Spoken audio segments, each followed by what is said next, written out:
Bruce, I can't stop it. Hopper, get out! Hey guys, we're going to be talking about the Bruce Banner Gamma scene in Hulk 2003. This is a fantastic moment for Ang Lee's, beautiful incarnation of Hulk. And a key moment, this is where Bruce becomes the Hulk. But what I love about this scene is that it's so subtle. It doesn't involve sort of heavy CGI. It doesn't involve sort of like, sort of plasma and loads of green stuff. It's just this really great scientific experiment, which looks so genuine with all these sort of like proton cannons firing into a sort of like a nucleus into the center. It's sort of like a mini hadron collider kind of thing. We see all the cables, we can see the little radiation chamber.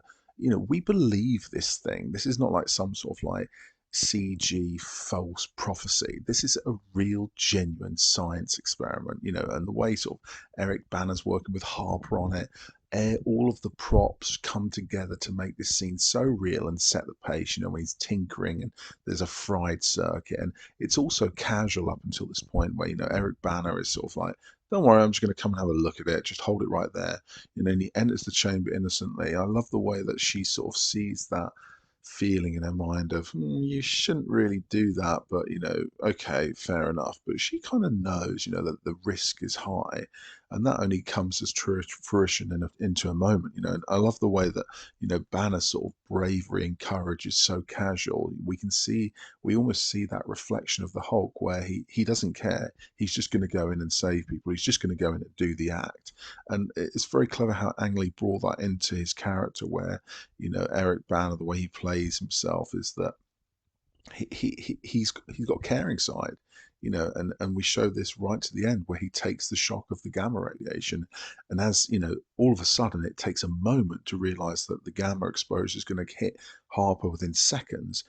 Banner's like throwing him out, and again coming back to sort of like that courage that he embodies where he doesn't care, and I think he's just in it to save others and not himself.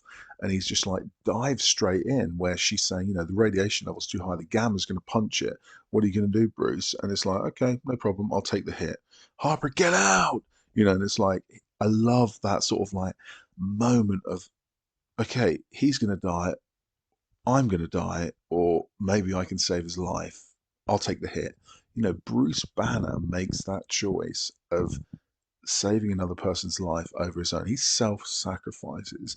And this is something we've got to remember about the Hulk, where, we see sort of raging monster in other carnations of the Hulk. But, Bruce is such a complex character. He has sort of these feelings of, you know, um, inadequacy, or, he's not up to the job. But when he has moments of opportunity to prove himself, he doesn't hesitate. It's a bit like sort of Captain America jumping on the grenade. It's that integrity and that pure devotion to the cause of being a great wholesome person that makes it so powerful. And I love the way Eric Banner throws himself into the gamma radiation here without hesitation. And even the way Ang Lee brings this sort of effect in straight to the eyeball, where we see that focus on, the DNA within his retina changing into green. I love it. It's just so subtle. It's not like a big sort of mutation or anything, and the cells start destructing into sort of like green blobs and whatnot. It's just enough for us to say, okay, that was a little bit of Hulk stuff going into him there, and the sort of focus on the hydrogen cloud there, very clever, sort of fusing the feeling of radiation and damage and destruction all into the mix of Banner. Really clever. It's almost like Carnage has just embodied him.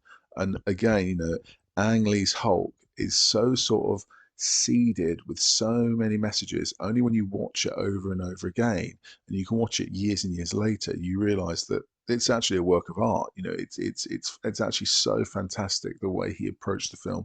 And this is without the sort of comic book split that the scene then comes into, and the rest of it. Just these little moments of creative nuances, which really brings it uh, forward massively. And then subtly straight into the bed, and he's back to recovery, and that's enough. That's all we need to see. And I just love it about it. It's a scene that I think you should watch again. It's really fast paced. It's not long, but it's just so key, and it's great fun.